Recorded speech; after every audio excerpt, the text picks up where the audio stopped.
శ్రీగురుభ్యో నమ. విష్ణుర్విష్ణుర్విష్ణు. కాబట్టి రెండవ కుమారుడు, మొదటి కుమారుడి యొక్క సంతానంలో ఆవిడ కోరిక నెరవేరలేదు. అంటే అమ్మవారి కోరిక ఒకటి, అయ్యవారి కోరిక ఒకటి కాదనమాట.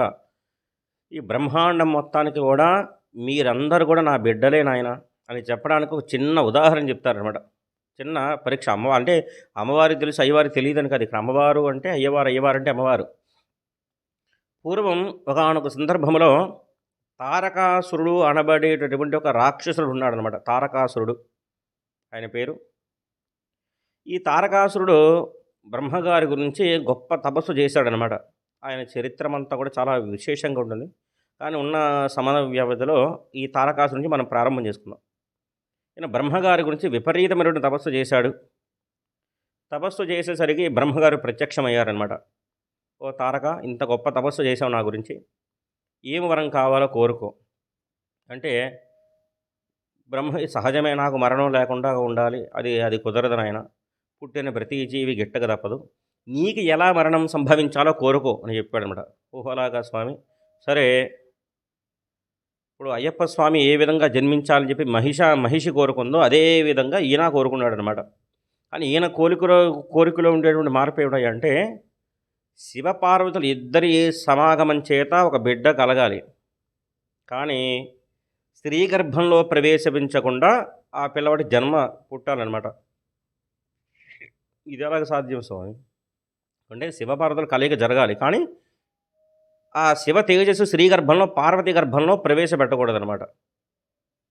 సరే తథాస్తు, అటువంటి కుమారుడి చేతలోనే నీకు మరణం సంభవించుగాక. పైగా ఇందులో మెలికేంటంటే, ఆ పిల్లవాడు ఒక్కరోజు వయస్సు ఉండగా నన్ను సంహరించాలి. ఇది ఎక్కడది? ఒక్కరోజు వయసు ఉంటే ఎవరైనా సంహరిస్తారా? పిల్లవాడు లేచి పాలు జరగేది ఎప్పుడు, పెరిగేది ఎప్పుడు, ఎదిగేది ఎప్పుడు, సంహారం చేసేది ఎప్పుడు? సరే నీ కోరిక ప్రకారం అలాగే సంహరించెదరుగాక. ఒక్కరోజు వయసు ఉన్నప్పుడు నేను సంహరిస్తాడు.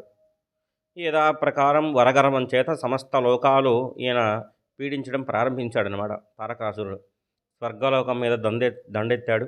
నేనే ఇంద్రాధిపతిని, నేనే ఇంద్రుడిని, నాకే పూజలు అన్నారు. విష్ణులోకం ఆయన ఖాళీ అయిపోయింది. ఎందుకంటే ఆయన విష్ణుమాయ కదండి. ఆయన అక్కడ కొంతకాలం వరకు ఆయన మరుగున ఉంటారనమాట. ఆయనకి తెలియక కాదు. కైలాసం అప్పటికి కూడా కైలాసం మీద దండెత్తలేదు, కానీ దండెత్తేంత ప్రయత్నం చేశారు.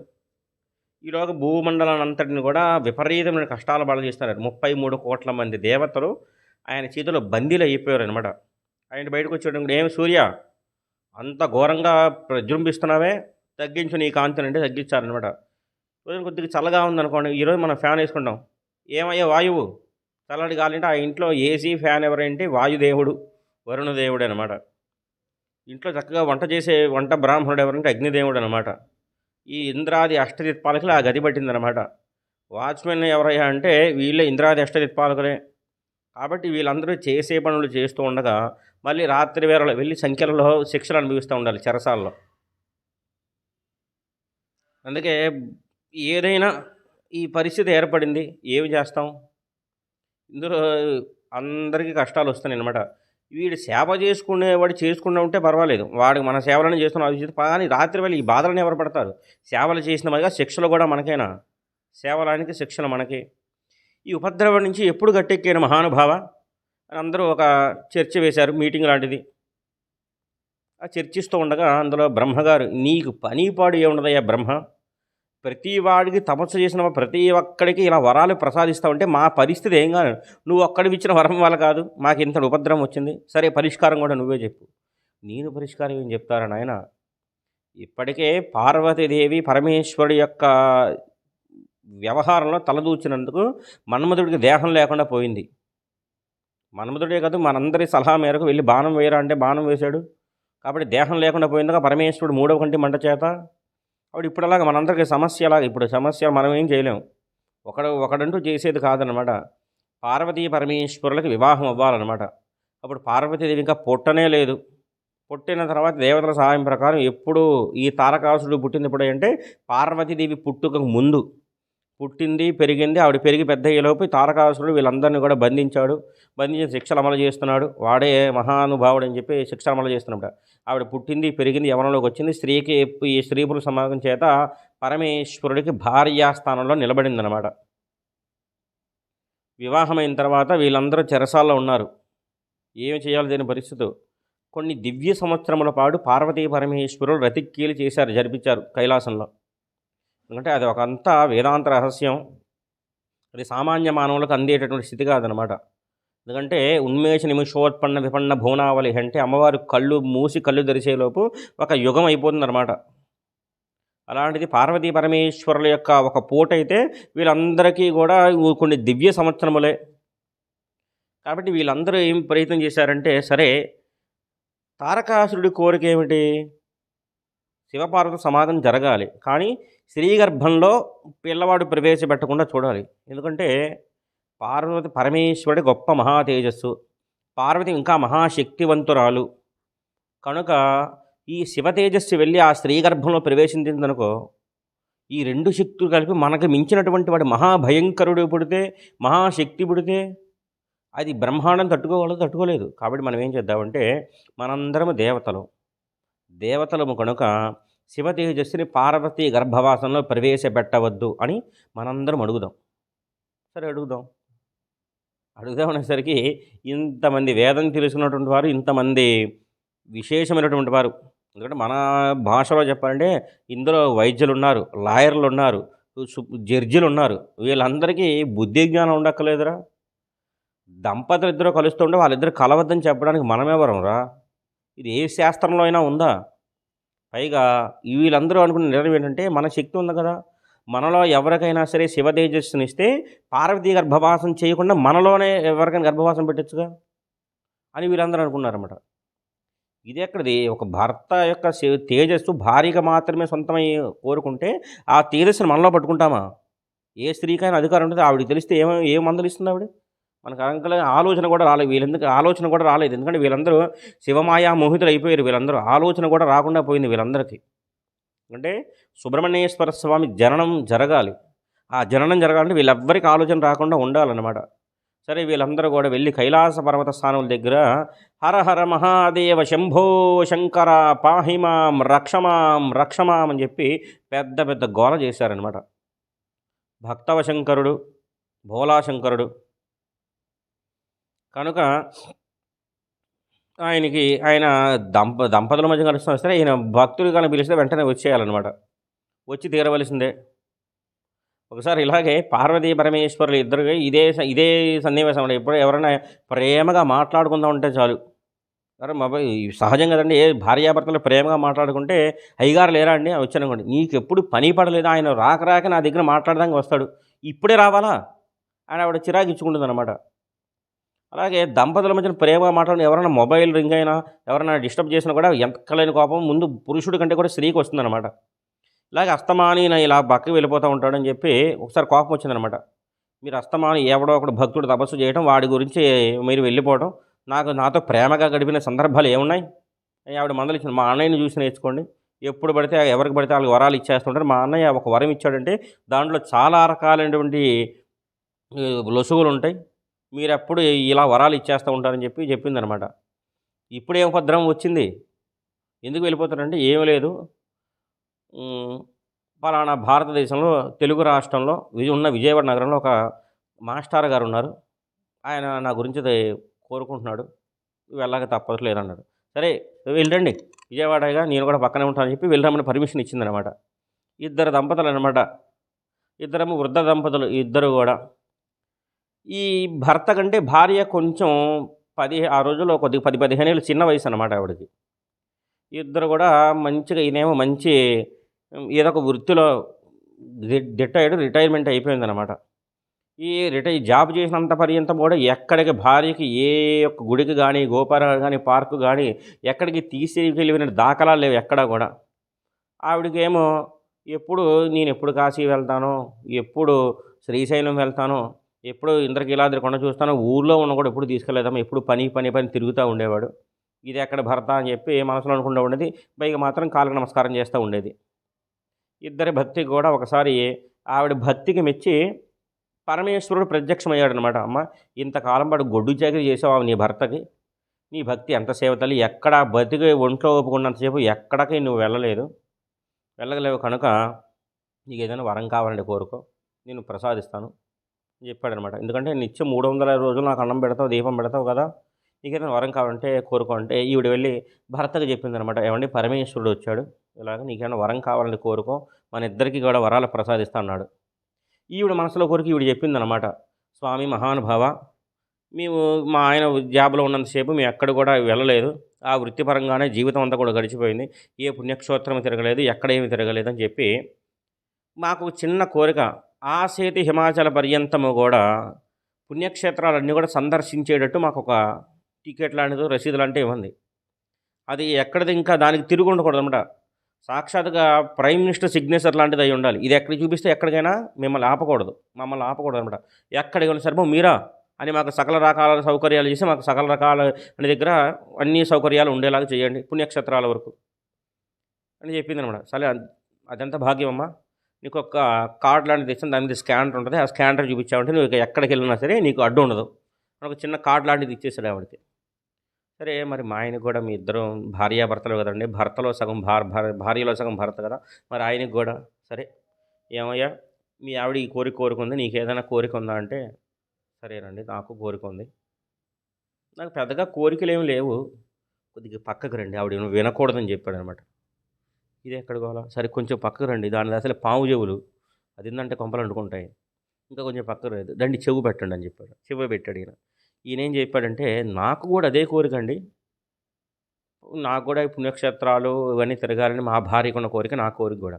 కానీ ఇందులో చిన్న లొసుగు ఏమిటయ్యా అంటే నాకంటే ఒక తక్కువ వయసు ఉన్నటువంటిది ఒక యవ్వనంలో ఉన్నటువంటి స్త్రీతో గనక ఇంచుమించు ఒక 25, 22 సంవత్సరాల లోపు ఉన్న స్త్రీతో గనక నేను ఈ యాత్రలు చేశాననుకో, మంచి అందంగా ఉంటది కదా! అని చెప్పి వరం కోరుకున్నాడనమాట. నాకు క్షేత్రాలను తిరగాలని కోరికే.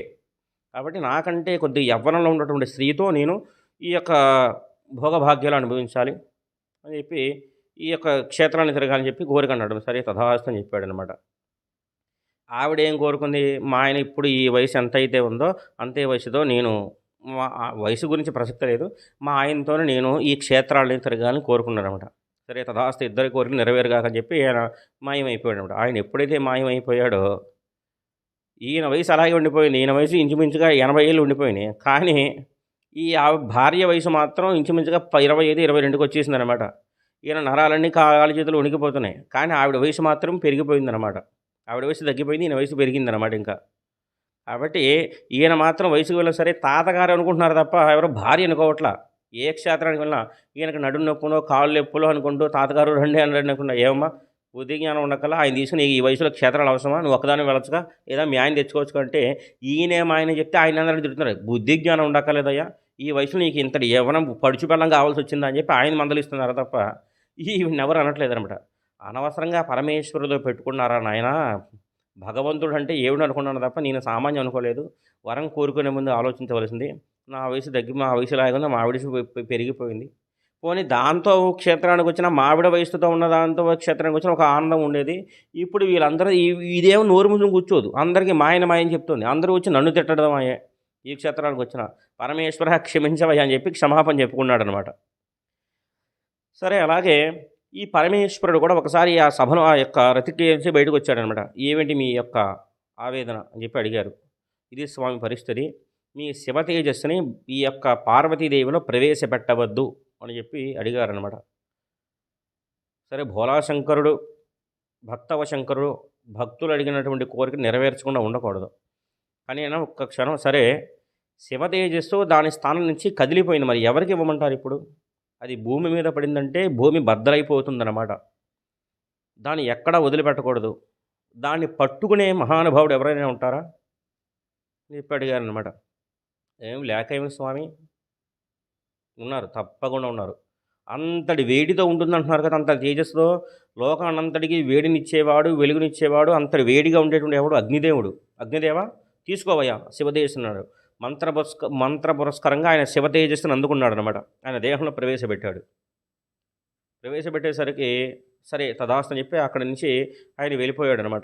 ఇంత వేడిగా, అది ఎంత వేడిగా ఉందంటే అగ్నిదేవుడు కూడా తట్టుకోలేనంత వేడి అనమాట. అబ్బో నా శరీరం మొత్తం భగ మండిపోతుందయ్యా, ఒళ్ళంతా మంటలు వచ్చేస్తున్నాయి. నాకు కొద్దిసేపటి నేనే కాలిపోతానేమో, నాకు భయంగా ఉంది. ఈ వేడి నేను తట్టుకోలేను మహానుభావం చెప్పారనమాట. అది ఏం చేస్తావయ్యా అంతటి వేడిగా ఉన్నటువంటి దాన్ని నువ్వు ఎక్కడా సామాన్యంగా వదిలిపెట్టొద్దు నువ్వు. వదిలిపెట్టావంటే ఇన్ని సంవత్సరాలు కష్టపడ్డాం. ఎందుకంటే పార్వతీదేవి పుట్టక ముందు నుంచే మనం కష్టపడ్డాం. మన్మధుడిని వెళ్ళమన్నాం. మన్మధుడి దేహమే కాలిపోయింది. అంత త్యాగం చేశాడు. ఇప్పుడు గనక మళ్ళీ ఆ శివవీర్యం గనక వృధా అయిపోయిందా? ఏ మొఖం పెట్టుకుని వెళ్ళడుతో అయ్యా మీరు మళ్ళీ శివపార్వత సంగమించండి లేదా శివ తేజస్సుని పుట్టించమంటే ఆయన ఆయన కోపం వచ్చి సోలం తీస్తే ఎవరైనా తట్టుకుంటాం. ఇప్పుడు లేదు. మనకి ఉన్నటువంటి ఆధారం వల్ల తేజస్ ఒకటి. దీన్ని జాగ్రత్తగా రక్షించుకోవాలి మనం. రక్షించుకోవాలంటే సరే ఈ అందరి దేవతల ప్రేరణ మీదకు భూదేవి ఖండించారు దాన్ని.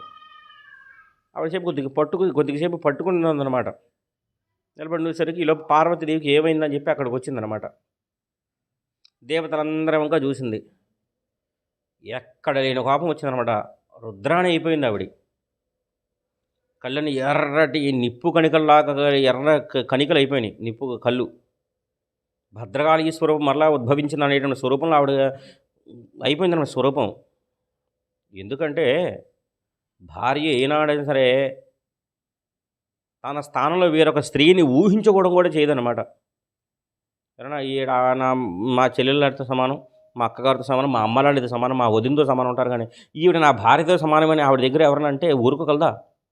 ఎంతమందిలో ఉన్నా సరే ఆవిడ కోపం మాత్రం ప్రజ్వలంగా బయటకు వచ్చేసిందనమాట. అలాగే వీళ్ళందరికీ వచ్చినప్పుడు ఏ స్త్రీ అయినా సరే పెళ్లి చేసుకునేది నోరారా అమ్మ అని పిలిపించుకోవడం కోసం. అమ్మతనాన్ని దూరం చేశారు వీళ్ళందరూ కలిసి, దేవతలందరూ కలిసి. ఏం అధికారం ఉందా మీ అందరికీ చెప్పి వాళ్ళందరి వంక చూసిందనమాట. ఏరా మీకు ఏం అధికారం ఉందని చెప్పి నేను అమ్మ అనే పిలుపుకు నన్ను దూరం చేశారు చెప్పండి. శివ తేజస్సు నాలో ప్రవేశపెట్టవద్దా? బుద్ధి జ్ఞానం ఉండక్కర్లా మీ అందరికీ? ఏ అధికారం చెప్పి ఉంటుందని చెప్పి నాకు నా విషయంలో ఇటువంటి నిర్ణయం మీరే తీసేసుకున్నారు. వేటలో కూడా ఒక ధర్మం ఉంటుందన్నమాట. సంభోగంలో ఉన్నటువంటి జంతువులు ఎప్పుడూ వేటాడకూడదు. అటువంటి జంతువుల యందు ఒక నియమం ఉంటే సాక్షాత్తు శివపార్వతులు మా యందు ఇటువంటి నియమం తప్పారు కనుక నన్ను అమ్మ అనేటటువంటి పదం నుంచి దూరం చేశారు కనుక ఇక నుంచి మీ 33 కోట్ల మంది దేవతలు ఎవరికి పిల్లల పుట్టకుండా ఉండుగాక అని శాపం ఇచ్చిందనమాట అమ్మవారు. అందుకే అప్పటి నుంచి కూడా 33 కోట్ల మంది దేవతలు ఉండాలి తప్ప 300 మన జనాభా సంఖ్య పెరిగినట్టు గతంలో 100 కోట్లు 150 కోట్లు అయినట్టు దేవతల సంఖ్య పెరగదన్నమాట. 33 కోట్ల వరకు ఆగిపోయింది దేవతల సంఖ్య. తర్వాత అగ్నిదేవంగా చూసింది. ఏమయ్యా సద్బ్రాహ్మణోత్తముడివి, 2 నాలుకలు ఉంటాయి నీకు, 2 నాలుకలతో వేదం చెప్పేటువంటి మంత్ర భాగం కలిగిన ఘనాపాటివి, నీకు తెలియదా వేదం ఏమిటో? నువ్వు ఏమి తెలుసుకుని బ్రాహ్మణుడు అయి పుట్టకబుట్టి ఇంతటి అపరాధం చేస్తావా? ఇక నుంచి నువ్వు సర్వభక్షుడు కాగాక అని చెప్పి శాపం పెట్టిందనమాట ఆవిడ. ఇది ఎలాంటిదంటే ఒక నియమనిష్టలు కలిగినటువంటి ఒక బ్రాహ్మణ వంశం, ఎవరైనా బ్రాహ్మణుడే కాదు ఒక నియమనిష్ట కలిగిన వంశం నుంచి ఒక వ్యక్తి వచ్చాడనుకోండి, అతనికి అబ్బో నాకు ఈ మసాలా కూర అంటే పడవండి, అవి చూస్తే నాకు వాసన వచ్చేస్తుందండి, కొన్ని సందర్భాలు కళ్ళు కూడా తిరుగుతాయి, ఆ ప్రదేశంలోకి నేను వెళ్ళండి, మహా నియమానిష్ట కలిగినటువంటి ఇతను అతని దగ్గరికి వచ్చి నువ్వు ఏది పెట్టినా నువ్వు తినేసేవాడివవుగాక అంటే మనమే ఉన్నాం భారతీయ దేశంలో చక్కగా మంచి కుటుంబంలో పుట్టి ఈ పులిహార పొంగలి చక్కెర పొంగలికి అలవాటు పడినటువంటి వాడివి. ఇతను చైనా తీసుకెళ్ళి అక్కడ పాములు కప్పలు గబ్బిలాలు తినవయి అంటే తినగలడా? అంతకన్నా శిక్ష ఏదైనా ఉందా? ఇతర దేశాలకు వెళ్ళి పాములు చక్కగా నరికి వండి పెడతా ఉంటే అతనికి తినగలడా అతను?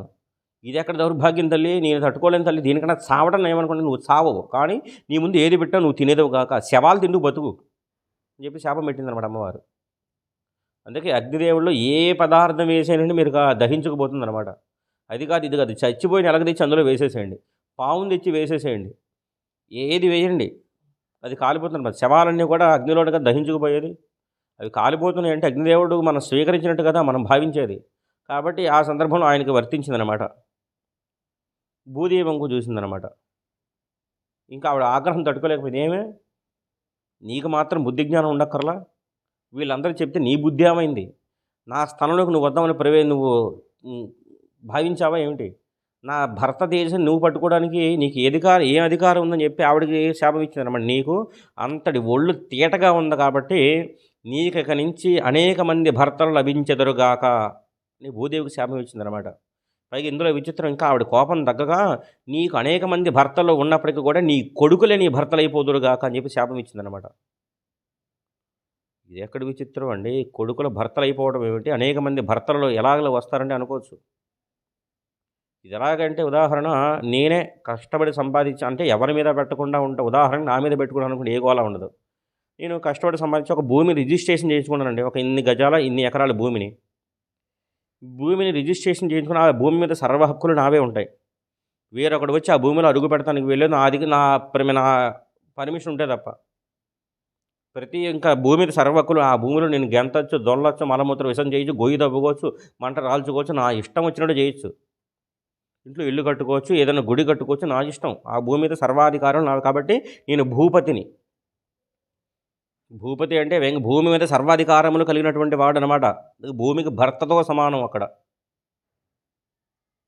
భార్య మీద సర్వాధికారాలు భర్తకే ఉంటాయి. అలాగని కొట్టమని, కాల్చుకు తినమని కాదు. సర్వ అధికారములు కూడా భర్తకే ఉంటాయి. ఎందుకంటే ఆయన యొక్క పతిని ఆయన గెలుచుకుంది ఆవిడ.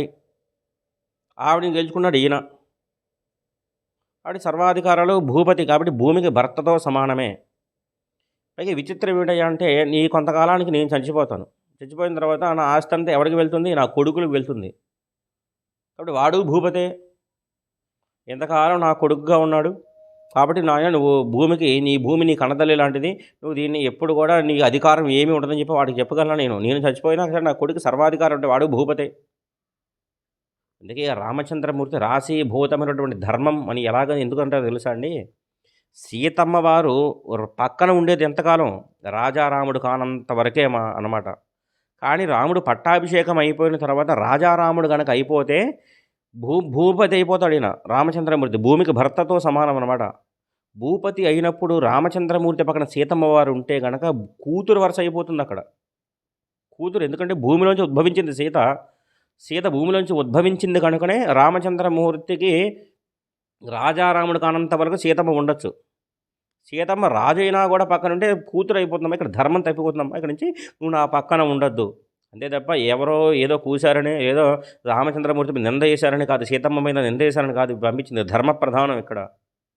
ఇంతటి శక్తివంతమైనటువంటి ఘట్టం ఇప్పుడు నడిచిందనమాట. అయ్యయ్యయ్యో ఎంత పని జరిగిపోయింది.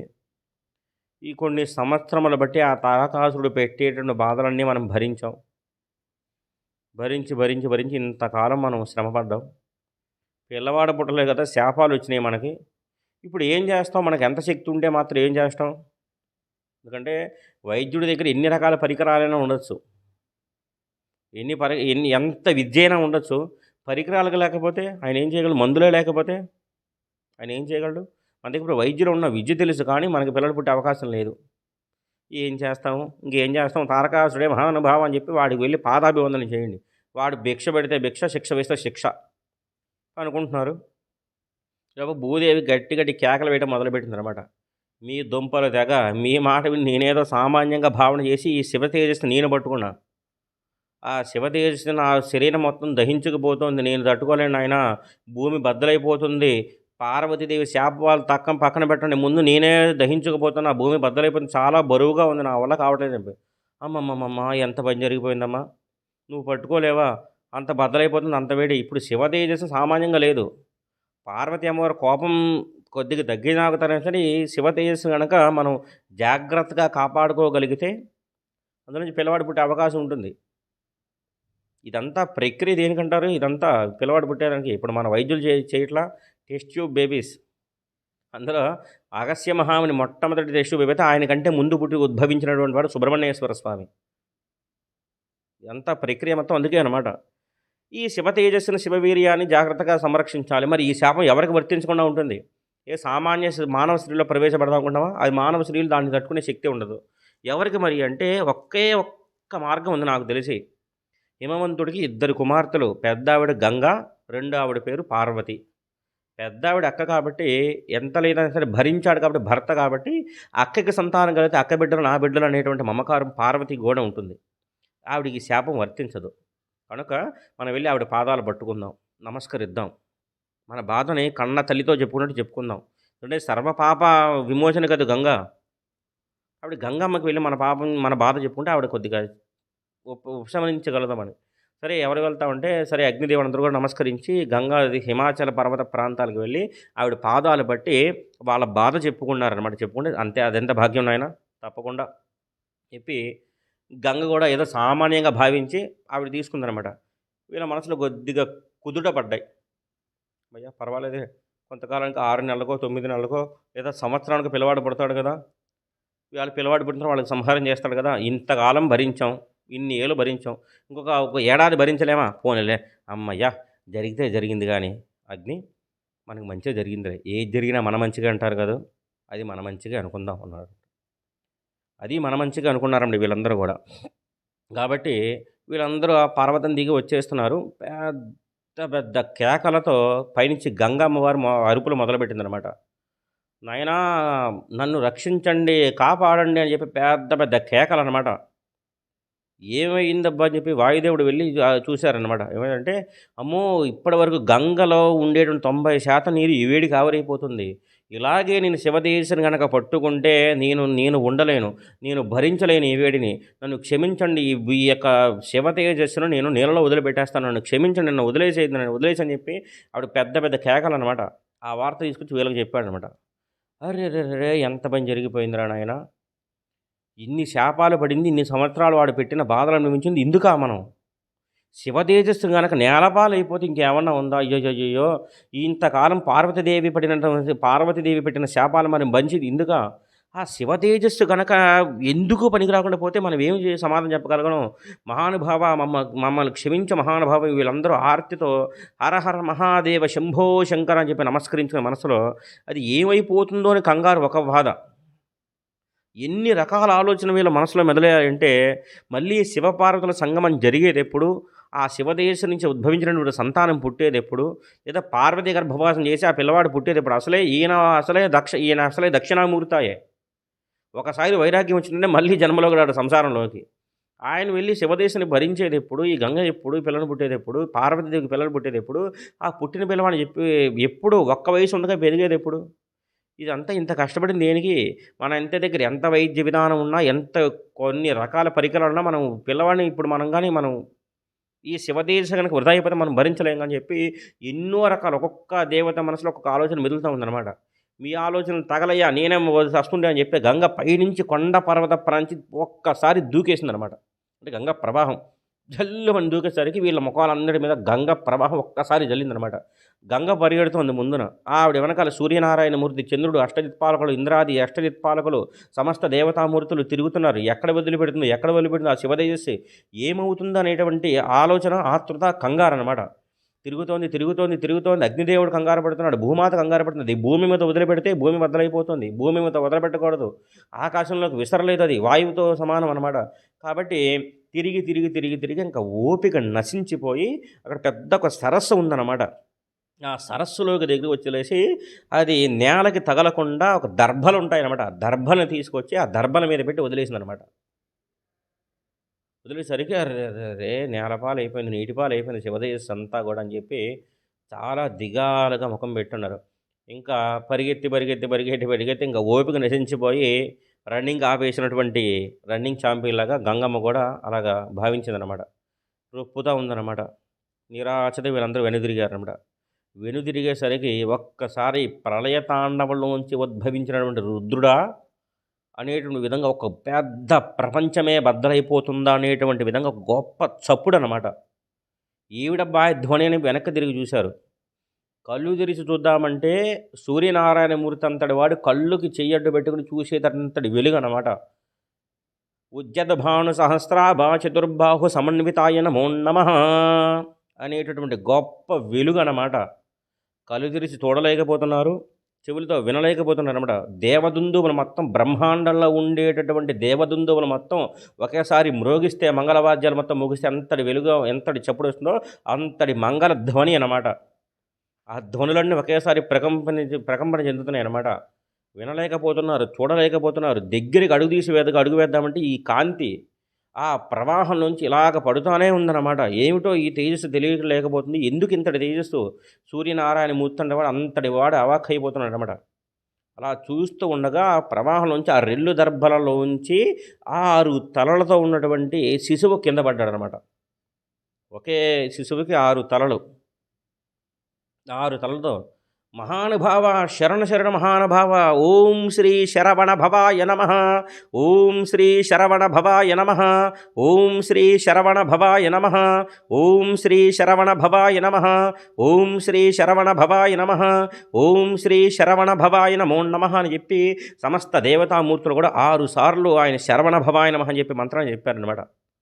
శరవణ భవుడు మొట్టమొదటి నామం. ఎందుకంటే సంస్కృతంలో ఈ దర్భలకే శరవణములు అనేటువంటి నామం అన్నమాట.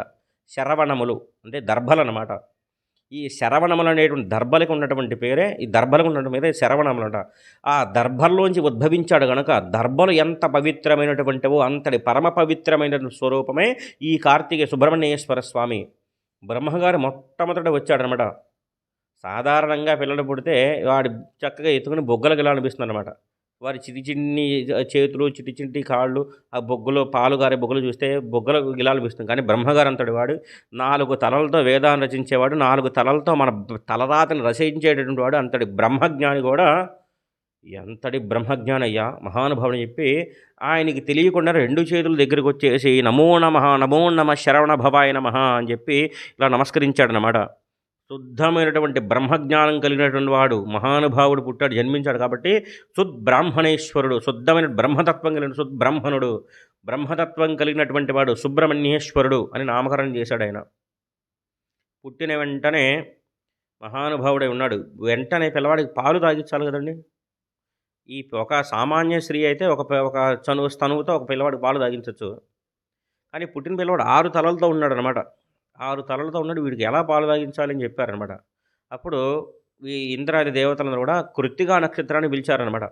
కృత్తికా నక్షత్రాన్ని పిలిచి, చూస్తావమ్మా నీకు ఆ శక్తి ఉంది, నువ్వే ఇన్ని 6 స్వరూపాలుగా నువ్వు మారగలవు, కాబట్టి పిల్లవాడికి పాలు ఇవ్వమంటే సరే. వీడు పుట్టి అందరి రాక్షస సంహారం చేస్తాడు, ఈ అందరికీ మేలు జరుగుతుంది. మరి మాకేమి మేలు, మాకు పాలిచ్చాను మాకు గుర్తింపు ఉండద్దా అంటే, ఎంతటి క్రిటికల్ సిచ్యువేషన్లో మీ లొసుగు ఏమిటి, మీకు ఏం కావాలి చెప్పి అన్నాడు అనమాట. సరే మాకు కూడా పిల్లవాడు కొడుకుగా చెప్పబడాలి, అందుకే ఇలాగైతేనే పాలిస్తానట. తప్పకుండా అమ్మ అని చెప్పేసరికి ఇక నుంచి 6 స్వరూపాలుగా, ఒకే స్త్రీ 6 స్వరూపాలుగా మారి ఆ కలువలోంచి ఉద్భవించినటువంటి స్త్రీ శిశువులకి ఆ తల్లి పాలిచ్చిందనమాట. కృత్తికా నక్షత్రం యొక్క పాలు తాగాడు కనుక 6 కృత్తికల నక్షత్ర పాలు తాగాడు కనుక కార్తికేయుడు అనేటువంటి నామాన్ని ఆయనకి సార్థకం చేశారనమాట. చక్కగా వచ్చారనమాట. పిల్లవాడు పాలు తాగాడు, బుడిబుడిని అడుగులు వేస్తున్నాడు అనమాట. చిట్టి అడుగులే, అంటే దేవతా అంశతో పాలు తాగాడు కదండి. ఇప్పుడు ఉత్తరక్షణం వాడు ఒక రోజు పూర్తి అవ్వకుండా సంహారానికి వెళ్ళాలి, యుద్ధానికి వెళ్ళాలి. అతను వెళ్ళాలి కాబట్టి యుద్ధానికి వెళ్తున్నావు మహానుభావ శరవణ భవ సుబ్రహ్మణ్య, కాబట్టి కార్తికేయ నువ్వు యుద్ధానికి వెళ్ళాలి కదా. కాబట్టి నీకు యుద్ధానికి వెళ్ళేటప్పుడు అందరి దేవతలు అందరి శక్తులు సమర్పించాలి ఆయనకి బహుకరణ. పిల్లవాడికి ఫంక్షన్, ఇది బారసాల ఫంక్షన్ వచ్చినప్పుడు అందరూ ఇవ్వద్దు వస్తువులు. కాబట్టి ఇంద్రుడు వచ్చాడనమాట.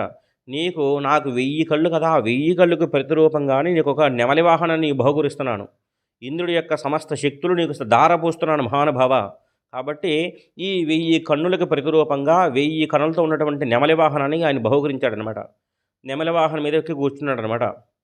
అగ్నిదేవుడు వచ్చాడు. నేను భగభగా మండేటటువంటి జ్వలతో ప్రజ్వలించిపోతాను, యథార్థానికి నువ్వు నా కొడుకుతో సమానమే. కాబట్టి ఆ అగ్నిదేవుడు వచ్చి, అసలు జెండా ఉండాలి కదా రథం మీద, వాహనం అయితే వచ్చింది, రథం కూడా వస్తుంది. రథముతో కూడుకున్నట్టు జెండా ఇచ్చాడనమాట. ఆ జెండా మీద కోడిపుంజు అనమాట ధ్వజం. కుక్కుడ ధ్వజాయ నమః అనేటువంటి నామం అనమాట. కుక్కుడ ధ్వజం సుబ్రహ్మణ్యేశ్వర స్వామి జెండా మీద ఉండే గుర్తేవుడు అంటే కోడిపుంజు అనమాట. కోడిపుంజు జెండా కలిగినటువంటి జెండాని ఆ రథాన్ని బహుకరించాడనమాట. ఇంద్రాది దేవతలందరూ కూడా బ్రహ్మజ్ఞానాన్ని ఆ బ్రహ్మ ధారపోశాడు. ఆ 1000 కళలకు చిహ్నంగా ఇంద్రుడు ధారపోశాడు. సమస్త దేవతామూర్తులు అందరి శక్తులు ధారపోశారనమాట.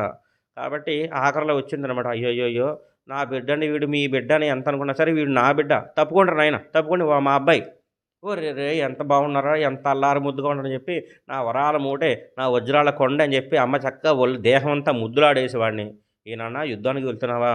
అవునమ్మా అన్నాడు అతను. సరే నువ్వు ఎప్పుడు కూడా నా చేతిని వదిలిపెట్టి ఉండొద్దు. మీ నాన్నకేం తెలుసురా, మీ నాన్నకేం తెలియదు, అలా ఊరుబడి తిరుగుతూ ఉండడు తప్ప, నువ్వు నా వరాల కొండ కాదు, నువ్వు ఎప్పుడు నా చేతినే పట్టుకుని ఉండు, నిన్ను వదిలిపెట్టే ఒక్క క్షణం ఉండ నేను అని చెప్పి ఆ చేతిలో శూలంగా అమ్మవారే మారిపోయిందనమాట. శక్తి ఆయుధ పాణి, అందుకే ఆయుధం పేరు కూడా శక్తి అనమాట. అందుకే తమిళనాడు ఏ క్షేత్రానికి వెళ్ళినా సరే శూలాయుధపాణి ఉంటుందంటే అది శూలం అంటేనే అమ్మవారు. ఆ చేతిలో ధరించి ఉంటాడనమాట. అమ్మ చేతిని ఎప్పుడూ వదిలిపెట్టకుండా పట్టే ఉంటాడనమాట అతను. సుబ్రహ్మణ్యేశ్వర స్వామి ఎంత గొప్పటి మహానుభావుడో, పిలిస్తే పలికే ప్రత్యక్ష పరమాత్మ స్వరూపం సుబ్రహ్మణ్యేశ్వర, మురుగా, స్కంద అని పిలిచినా సరే, శరవణ భవ అని పిలిచినా సరే అంతటి ధర్మస్వరూపం అన్నమాట. ప్రత్యేకించి ధర్మాన్ని గనక పట్టుకున్నటువంటి వారికి వెన్నంటే ఉండే దైవ స్వరూపం సుబ్రహ్మణ్యేశ్వరుడు. ఆయన పేరు విన్నంత చోట 33 కోట్ల మంది దేవతలు సంతోషిస్తారు. ఎందుకో తెలుసా అండి? ఈ 33 కోట్ల మంది దేవతలకు వచ్చినటువంటి ఆపదని కూడా జయించినటువంటి వాడు ఆయన అనమాట.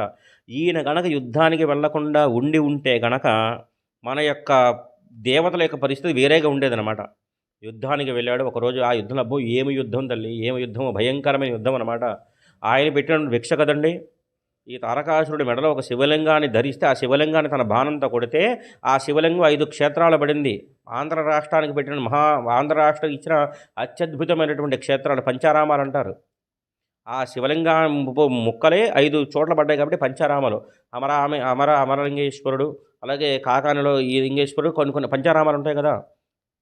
ఈ భీమేశ్వరలింగం అని చెప్పి పంచారామాల గుండగా ఈ యుద్ధ సందర్భంలో ఉద్భవించినటువంటివి అనమాట. అంతటి మహాశక్తివంతుడు అనమాట.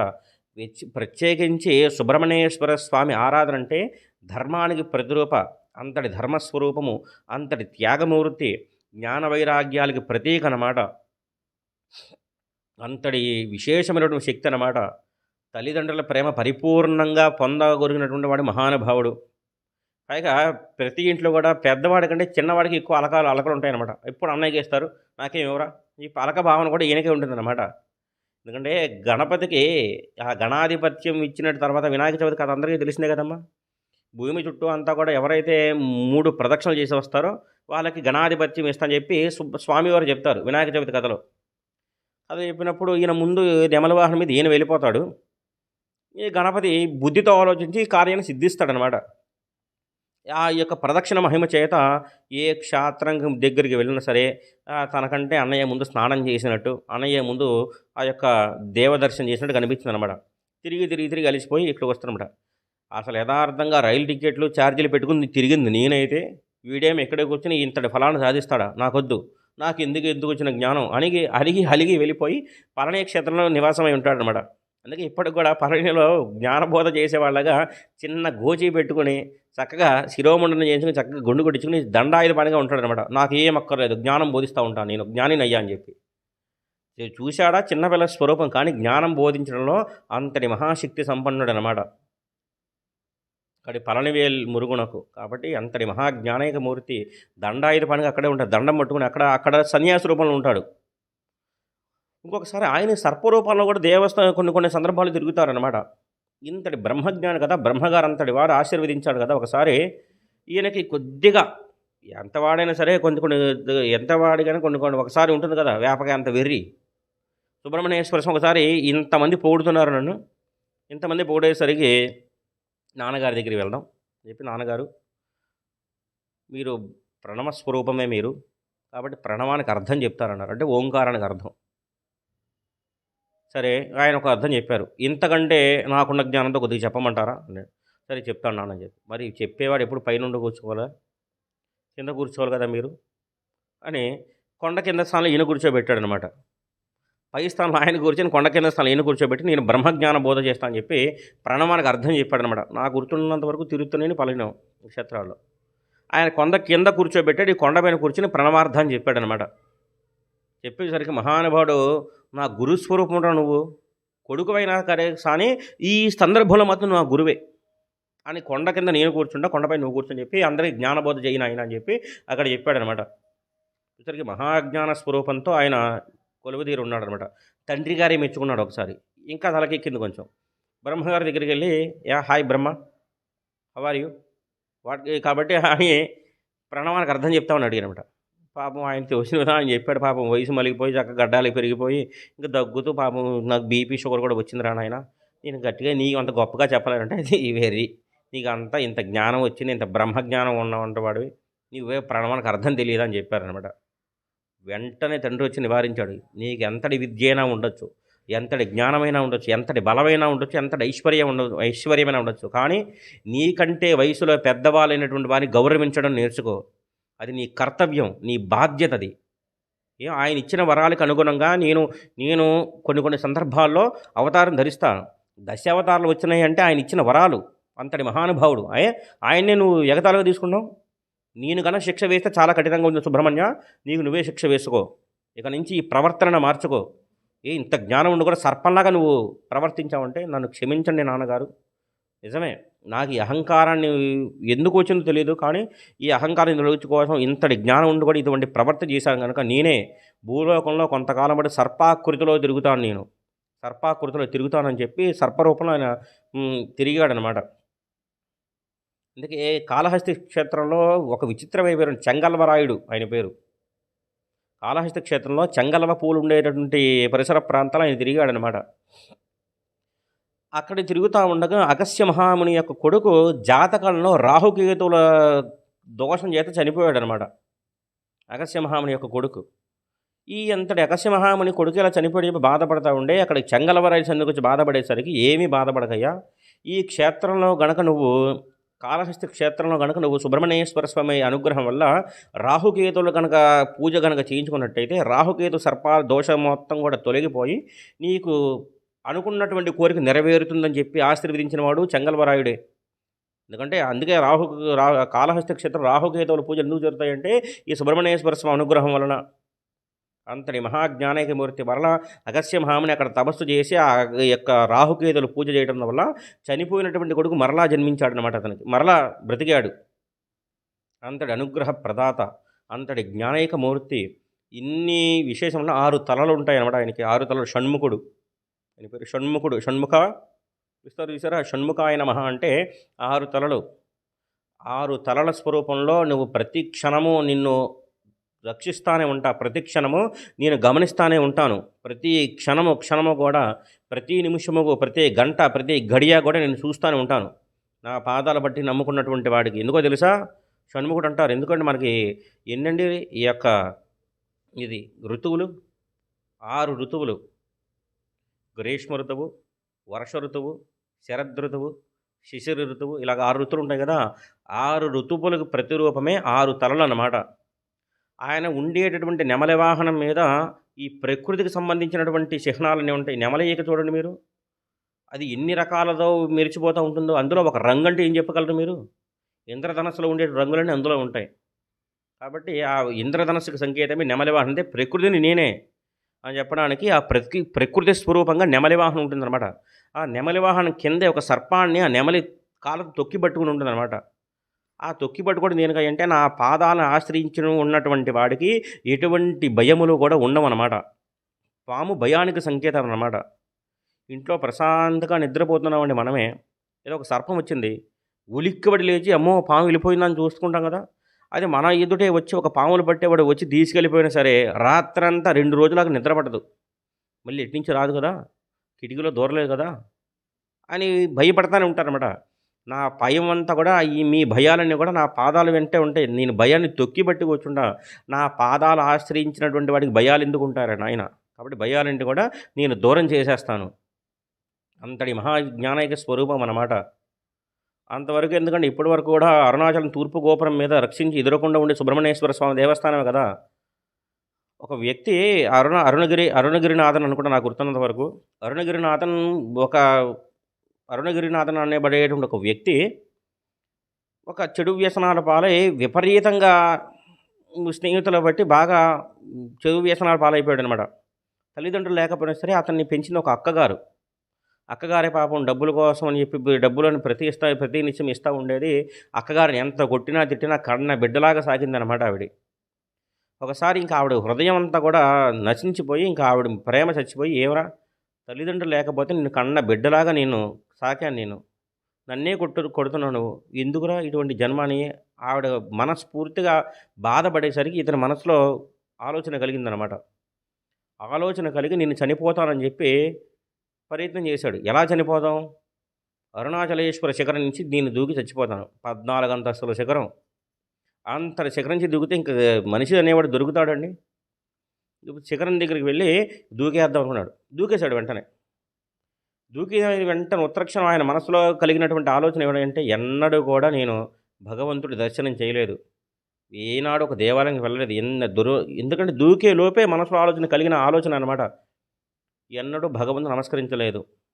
నా వచ్చే జన్మలోనే సరే నన్ను మంచిగా కాపాడవయ్యా, నన్ను మంచి బుద్ధినివయ్యా అని చెప్పి శరవణ భవాయ నమః అని దూకేశాడనమాట. ఈయన పైనుంచి దూకేలోకి గర్భగుడిలోంచి పరుగు పరుగునొచ్చి ఈయన 2 చేతులతో పట్టుకున్నాడనమాట సుబ్రహ్మణ్యేశ్వర స్వామి. యథార్థ సంఘటన ఇప్పటికి కూడా తూర్పు గోపురం ఎదురకుండా చూసి సుబ్రహ్మణ్యేశ్వర స్వామి దేవస్థానం మీద ఈ చిత్రపటాలు ఉండి తీరుతాయన్నమాట. పట్టి అతని కింద దింపి అదృశ్యమైపోయాడు సుబ్రహ్మణ్యేశ్వర స్వామి. అరుణగిరినాథన్ అతని పేరు. మహాశక్తివంతుడు, మహాజ్ఞానికి అంటే అరుణగిరినాథన్ అనుకుంటున్నాను, ఎప్పుడో చదువుకున్నటువంటి ఇతిహాసాలు. అంతటి జ్ఞానైకమూర్తి అనమాట సుబ్రహ్మణ్యేశ్వర స్వామి. జ్ఞానబోధ చేయడంలో కానీ ప్రత్యేకించి తమిళనాట మొత్తం అంత సుభిక్షంగా ఉందంటే ఈయన అనుగ్రహమే, ధర్మస్వరూపమే అన్నమాట. అంతటి జ్ఞానైకమూర్తి, అంతటి సుబ్రహ్మణ్యేశ్వర స్వరూపం అన్నమాట. కాబట్టి ఇదంతా ఎందుకు వచ్చిందంటే కనకాంగదకేయూర కమనీయ భుజాన్వితాయ నమో నమః. అమ్మ పెట్టినటువంటి గోరుముద్దలకి అమ్మ చేతిలోంచి కదా ఉద్భవించింది సుబ్రహ్మణ్యేశ్వర స్వామి. అనుకోకుండా ఈ సంగీతం ఎక్కడ నుంచి అమ్మే ఒక చేతిలో ఆయుధంగా మారిపోయింది ఇతనికి. చేతి స్వరూపంగా భావించేసాం, కానీ అమ్మవారే ఈ సుబ్రహ్మణ్యేశ్వర స్వామి చేతిలో నిలబడిపోయిందనమాట. అంటే అమ్మ బిడ్డ చేతులు వదిలిపెట్టకుండా ఎప్పుడూ కంటికి రెప్పలా కాపాడుతూనే ఉంటుంది అని చెప్పడానికి అనమాట. సుబ్రహ్మణ్యేశ్వర స్వామి అంటే సామాన్యం కాదు. ప్రత్యేకించి షష్ఠి తిథి నాడునే ఆయన వైభోగం చెప్పుకోవడం, ఆయన గురించి వినడం అనమాట జన్మజన్మాంతర సుకృతం. జగన్మాత ఈ రోజున ఆ సుబ్రహ్మణ్యేశ్వర స్వామి అనుగ్రహాన్ని మనకి చెప్పించిందనమాట. పైగా ఆయనకి 2 భార్యలు చెప్తారు శాస్త్రంలో. ఒక ఆవిడ పేరు వల్లి, రెండో ఆవిడ పేరు దేవసేన అనమాట. దేవసేన అయితే బాగానే ఉంటుంది. దేవసేన అంటే ఇంద్రుడి యొక్క కూతురు. దేవతా సైన్యాన్ని మొత్తానికి కూడా యుద్ధం గెలిచినాక తన కూతురునిచ్చి వివాహం చేశాడు ఇంద్రుడు. మరి వల్లి, అబ్బో వల్లి వివాహం ఎంత గొప్పగా జరిగిందో, ఆవిడ యొక్క వైభవం అంటే ఇంక సామాన్యం కాదండి. ఒకసారి ఇది ఒక 2 నిమిషాలు పూర్తి చేసుకుందాం వల్లి కళ్యాణం. ఒకసారి ఈవిడ ఈ యొక్క అరణ్యంలో కోయి దొరలకి పుట్టినటువంటి కూతురు వల్లి. కోయి జాతికి చెందినటువంటిది, కొండ జాతికి. ఎందుకంటే ఒక గంధర్వ కాంత ఒక శాపవశాత్తు అక్కడ పుట్టవలసి వచ్చింది. ఎంత సౌందర్యంతో వల్లి, వర్ణనాతీతమే ఆవిడ సౌందర్యం. ఆవిడని చూశాడు ఈ యొక్క నారద మహర్షి. ఈయన చూడండి సుబ్రహ్మణ్యేశ్వర స్వామి చెప్పాడు, అబ్బో ఏమయ్యా ఇంకా వయసు వచ్చింది, పెళ్లి చేసుకోవేమిటయ్యా, ఎక్కడికి వచ్చి ఇదే గోల కదండి, పెళ్లి చేసుకోవా అన్నావు. పెళ్ళి అయిన వాడిని ఎవరన్నా అనుకోండి, పెళ్ళి ఇంకా మళ్ళీ వెళ్ళి ఇంకెందుకండి బాబు పెళ్ళి అంటాడు. అలాగే పెళ్లి కానంతసేపు కూడా ఇదొక విధం ఉందన్నమాట, పెళ్లి చేసుకోవాలని చెప్పి. సరే పెళ్లి చేసుకుని మరి ఎవరైనా మంచి అమ్మాయి ఉంటే చూడయ్యా, నేను చేసుకుంటా అని చెప్పాను కూడా. చూడటం ఏమిటి, నేను ఇప్పుడే చూసి వస్తానా, మంచి సౌందర్యవతి, ఎంత అందంగా ఉందో తెలుసా. అది మీ క్యాస్ట్ కాదు, కాకపోతే ఆవిడ అదర్ క్యాస్ట్ అనమాట. సరే అంత అందగత్తే చూద్దామని చెప్పి ఈవిడ దగ్గరికి వచ్చి ఈయన సౌందర్యం చెప్పాడు అనమాట నారద మహర్షి. అబ్బో ఎంత అందగాడం ఉన్నా, అందానికి అందం, ధైర్యానికి ధైర్యం, గుణానికి గుణం, జ్ఞానానికి జ్ఞానం ఉందన్నమాట. అబ్బో అంతటి జ్ఞానైకమూర్తి. ఏది ఫోటో లేదా? ఫోటో అంటే లేదమ్మా, చూస్తే నువ్వు గుర్తుపట్టాలి తప్ప నా దగ్గర ఫోటో లేదు, ఏం లేదన్నాడు. ఈయన సౌందర్యం చెప్పిన కాడి నుంచి యవ్వనంలో ఉన్నాడు కదా సుబ్రహ్మణ్యేశ్వర స్వామి, ఆవిడ చూడాలని చెప్పి ఆతృత కలిగిందనమాట, ఆరాటం కలిగింది. వచ్చాడు, ఆవిడ ఉండే ప్రదేశానికి చూశాడు, ఈయన గుర్తుపట్టాడు వల్లీనని. కానీ ఆవిడ మనసులో ఏమైపోయింది, అబ్బో నేను ఎప్పటికైనా సరే సుబ్రహ్మణ్యేశ్వర స్వామిని వివాహం చేసుకొని కోరిక ఆవిడ మనసులో ఉండిపోయింది. ఈ పురుషుడు ఎంత అందగాడో. కానీ మా నాన్న దగ్గర కూడా చెప్పాడు నారద మహర్షి, నీ సుబ్రహ్మణ్యేశ్వరం వివాహం చేసుకునేప్పుడు ఆయన కూడా చెప్పాడనమాట, పెద్దలు నిర్ణయించిన ముహూర్తమాయే కాబట్టి నేను ఈ పురుషుడు ఇంకా చూడకూడదన్నారు. ఈయన మామూలుగానే బైక్ మీద వచ్చి హాయ్ చెప్పడం, హలోలు చెప్పడం, ఈ ఫ్లయింగ్ కిస్లు ఇవ్వడం, ర్యాకెట్లు ఇవ్వడం చేశాడనమాట. ఆవిడ నుంచి నో రెస్పాన్స్ అయ్యే, డల్గా కూర్చున్నాడు. వీళ్ళ అన్నయ్య వచ్చాడు ఇతని దగ్గరికి ఇచ్చి, ఏమిట్రా ఇలా కూర్చున్నావు అంటే, ఏం చెప్పమంటావు అన్నయ్య, ఇది నా పరిస్థితి, ఇన్ని రోజులు బట్టి ఆవిడ చుట్టూ తిరుగుతున్నా, సైకిల్ మీద బేలు కొడుతున్నా, హారం కొడుతున్నా, నా ముఖం చూడట్లేదు అని చెప్పాడనమాట. దీనికి ఎందుకురా, నా దగ్గర ఒక మార్గం ఉందిగా, ఎన్నింటికి వచ్చిందిరా రోజు అని సలహా అడిగాడనమాట. ఎన్నింటికి వస్తుంది రోజు ఇంట్లోంచి, సరే ఈ పలానా టయానికి, సరే రేపటి రోజు ఎలాగైనా సరే మిమ్మల్ని ఇద్దరిని కలుపుతా చూడని చెప్పాడనమాట. నువ్వు కలుపుతావన్నయ్యా, నువ్వు అంతటి ఓడి వేలే కలుపుతావు, సరే కానీ ముందు ఇంటికి రా, అమ్మ బెంగ పెట్టుకుని అన్నం తినేసి చెప్పాడనమాట. సరే నువ్వు నన్ను కలిపితే కానీ నేను అన్నం తిని ఇంటికి భీష్మించి కూర్చున్నాడు అనమాట. సరేలే కూర్చుండలేరా, సరే నా మాట విను, ఈ ఒక్కరోజుకి వచ్చినాడు. సరే రేపటి రోజున మళ్ళీ ఏ సందర్భానికి ఏ టైంకి వస్తుందో వాళ్ళిద్దరూ ఇక్కడికి వచ్చినారనమాట. ఇవి చక్కగా పూల సద్ద తీసుకుని పూలు పళ్ళు సేకరించుకోవడానికి వచ్చింది వల్లి. ఈయన యథాప్రకారం పలకరించాడనమాట. ఆవిడ పలకలేదు, వెళ్ళిపోయిందమ్మో, నేను సుబ్రహ్మణ్యేశ్వర స్వామికి భార్యని అని మనసులో సంకల్పం చేసుకున్నాను అనమాట. ఈవిడ పూలు చేసుకోవడానికి మా అన్నయ్య ఏడి టైంకి ఎక్కడికి పోయాడని అడ్డు చూస్తున్నాడు అనమాట. వీడి మాటలు ఎప్పుడు విన్నా ఇంతే, నన్ను ఎక్కడ కూడా ముంచే ప్రయత్నం చేస్తాడు వీడు అని చెప్పి ఇంటికి వెళ్ళిపోయి ప్రయత్నం చేశాడనమాట. ఇంటికి రాని ఈ పని చెప్తానని చెప్పి ఇంటికి వెళ్ళిపోతుండగా ఒక పెద్ద ఏనుగు వచ్చిందనమాట. ఎంతమంది ఉన్నా సరే వల్లి మీద పడిందనమాట ఆ ఏనుగు వచ్చి. అమ్మో! ఏనుగు ఎక్కడి నుంచి వచ్చిందో అని చెప్పి ఆవిడ పూల సద్ద విసిరేసి పరిగెత్తుకుంటూ వెళ్ళిందనమాట. అబ్బో! ఏంటి ఇంత భయంకరమైన ఏనుగు, ఈ ప్రమాదం ఎవరికో సంభవించింది. ఈయన ఇటు తిరిగాడనమాట. వెనక్కి తిరిగేవాడు. ఎదురు తిరిగేసరికి ఆవిడ వచ్చి ఒకేసారి వచ్చి అమ్మో! ఏనుగు అని చెప్పి ఈయన ఆలింగనం చేస్తుందనమాట. ఈయన కూడా అమ్మో! వల్లి వచ్చిందని చెప్పి భయపడొద్దని చెప్పి ఇలా ఆలింగనం చేసుకున్నాడనమాట. హమ్మయ్య! అనుకున్నటువంటి కోరిక నెరవేరింది. నేను ఎగ్జామ్‌లో పాస్ అని చెప్పి ఏనుగు మాయమైపోయింది అక్కడి నుంచి. ఏనుగు మాయమైపోయేసరికి ఎదురుగుండా కళ్ళు తెరిచి చూసారుగా దివ్యమంగళ స్వరూపంలో సుబ్రహ్మణ్యేశ్వరుడే ఉన్నాడు. ఎవరు నువ్వు? నీ పేరు? నా పేరు వల్లి అని చెప్పింది. నేను సుబ్రహ్మణ్యేశ్వరుడిని అని చెప్పి ఆయన వృత్తాంతం చెప్పాడు. అబ్బో! మీరేనండి మా ఇంటికి పెళ్లి సంబంధాలు చూడడానికి వచ్చింది. మా నాన్న చెప్తాను నారద మహర్షి చెప్పింది మీ గురించేనని చెప్పాడనమాట. ఇంకా కొన్ని రోజులు వీళ్ళిద్దరు చట్టాపట్టాలు వేసుకొని ఆ గ్రామం ప్రజలు కొండ, కొయ్య మొత్తం లోయలు మొత్తం తిరుగుతున్నారనమాట. ఈ ఈవిడ ఎప్పుడు చూసినా పూల కోసం వెళ్ళినటువంటి వల్లి తొందరగా వచ్చేది. ఇప్పుడు రావట్లేదని చెప్పి కొంతమంది నిఘా పెట్టే ప్రయత్నం చేశాడు ఆ యొక్క జాతికి చెందిన తండ్రి. ఆ వల్లి తండ్రి. అబ్బో! మీ పిల్ల ఎవరితోనో తిరుగుతుందండి సుబ్రహ్మణ్యేశ్వరుడంట మహా అందగాడే గాని అని చెప్పారు. ఎవరైనా గాని మా క్యాస్ట్ వాడిని మేమెలా చేస్తామని చెప్పి ఈ సైన్యం మొత్తం అంతా కూడా సుబ్రహ్మణ్యేశ్వర స్వామి యుద్ధంకి వచ్చిందనమాట. అంతమంది యుద్ధాన్ని కూడా జయించి తన స్వరూపం ఏంటో చూపించినటువంటి స్వరూపం అనమాట. అంతటి జ్ఞానైకమూర్తి కనుకనే ఆయన స్వరూపం అసలు స్వరూపం చూపించేసరికి ఇంతమంది మహానుభావులు కూడా ఆయనకి చెయ్యెత్తులు పడి నమస్కరించి మహానుభావ నీ ఖ్యాతి ఎవరో తెలియక మీరెవరో తెలియక మీ ఎందు అపరాధం చేశాం మమ్మల్ని క్షమించండి. ఇదిగో ఈ వల్లి అనేటువంటి శ్రీమూర్తినిచ్చి మీకు వివాహం చేస్తున్నాను అని చెప్పి ఆ వల్లినిచ్చి వివాహం చేశారనమాట. అందుకే ఇద్దరు సుబ్రహ్మణ్యేశ్వర స్వామి పక్కన అటు ఇటు ఇద్దరు ఉంటారనమాట. ఇద్దరిలో వల్లి ఎవరు గుర్తుపట్టాలంటే కొద్దిగా ఆకుపచ్చ రంగులో ఉంటుంది. కొద్దిగా నలుపుదనం అన్నమాట. ఆకుపచ్చ రంగులో ఎడమవైపు ఉండేటటువంటిది ఆవిడ వల్లీదేవి. కుడివైపు ఉండేటువంటి ఆవిడ వల్లి. ఎడమవైపు ఉండేటటువంటి ఆవిడ దేవసేన అనమాట. కాబట్టి అంతటి ప్రేమైక మూర్తి ఇద్దరు స్వరూపాలున్నా కూడా అదంతా వేదాంత స్వరూపం. ఈ యొక్క వెన్నుపామల్లో కొన్ని చక్రాలకు సంబంధించినటువంటి స్వరూపమే సుబ్రహ్మణ్యేశ్వరుడు అనమాట. అందుకే స్వామివారు మహానుభావుడు శంకర భగవత్పాదులు కూడా పంచాయతన పూజలో అంత దేవతామూర్తులకు స్థానం ఇచ్చారు కానీ సుబ్రహ్మణ్యేశ్వరి స్వామికి స్థానం ఇవ్వలేదు. ఎందుకయ్యా అంటే జ్యోతి స్వరూపమే సుబ్రహ్మణ్యేశ్వరుడు. పూజ చేసేటప్పుడు జ్యోతి వెలిగిస్తారు కదా, ఆ జ్యోతిలోనే సుబ్రహ్మణ్యేశ్వర స్వామి ఉంటాడయ్యా. ఆ జ్యోతి స్వరూపమే సుబ్రహ్మణ్యుడు. సుబ్రహ్మణ్యుడే జ్యోతి స్వరూపుడు అని చెప్పడానికి అంతటి జ్ఞానైక మూర్తి. ఓం శ్రీ శరవణ భవాయ నమః అని ఆయన పాద పద్మాల బట్టి నమస్కరిస్తూ శ్రీ గురుభ్యో నమో నమః. శ్రీమాత్రే నమః.